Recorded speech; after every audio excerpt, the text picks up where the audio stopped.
Hi అండి, అందరికీ good morning అండి. అందరూ ఎలా ఉన్నారండి? బాగున్నారా? క్యారెట్ తురుము ఫ్రై చేస్తున్నాను. చాలా చాలా టేస్టీగా ఉంటుంది. అలాగే క్యారెట్లు తీసుకున్నాను, దీని మీద పొట్టు తీసేయాలి. ఎల్లిగడ్డలు, అలాగే ఎండుమిర్చి, ఉల్లిపాయ, పచ్చిమిర్చి కూడా కూరలను వేయించుకునేటప్పుడు వేయించుకుందాము. ఇవైతే పొట్టు తీసేసుకుంటాను. క్యారెట్ అయితే ఇలా తురిమేసుకున్నాను. తాలింపు వేసుకుందాం. ఇప్పుడు క్యారెట్ ఫ్రై చేసుకుంటున్నాము.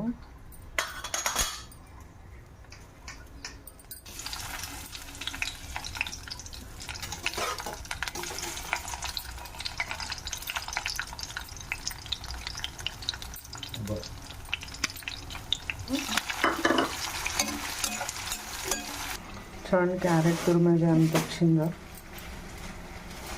అన్నంలో కలుపుకుంటే చాలా బాగుంటుంది టేస్ట్ అయితే.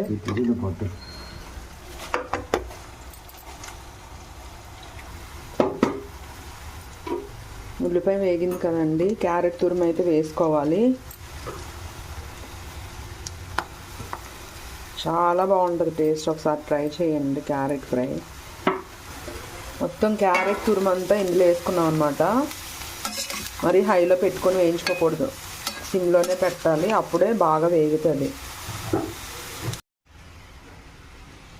క్యారెట్ అయితే వేగుతుంది, ఇంకా వేయించుకోవాలి.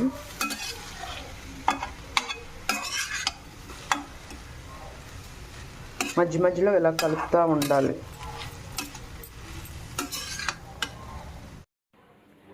ఇక్కడైతే క్యారెట్ తురుము అయితే మంచిగా వేగిపోయిందండి, చాలా బాగుంటుంది. ఇదైతే రైస్లోకి. ఇక్కడైతే కారం, ఉప్పు సరిపడినంత అయితే వేసుకుంటున్నాను అనమాట. ఈ వీడియో నచ్చితే సబ్స్క్రైబ్ చేయండి, లైక్ చేయండి, షేర్ చేయండి. ఇది కూడా హెల్దీ కాబట్టి నేను ఇంకా వీడియో పెడుతున్నాను. నేను ఏ కూర చేసినా వీడియో పెడతాను. నచ్చితే కనుక ప్లీజ్ సబ్స్క్రైబ్ చేయండి, సపోర్ట్ చేయండి. అట్లనే తొందరగా సబ్స్క్రైబ్ చేయండి. ఇక్కడైతే క్యారెట్ ఫ్రై అయితే రెడీ అయిపోయిందనమాట. ఒక 5 minutes 10 minutes అయితే మగ్గించుకోవాలి. కారము, ఉప్పు దానికి పట్టి చాలా బాగుంటుంది రైస్లోకి. ఒకసారి అయితే ట్రై చేయండి మీరు. నచ్చితే కనుక ఈ వీడియో సబ్స్క్రైబ్ చేయండి. ఇలా చేసుకొని చూడండి, మీకే తెలుస్తుంది. చాలా బాగుంటుంది అన్నంలోకి, రైస్లోకి చాలా చాలా బాగుంటుంది. Okay friends, bye.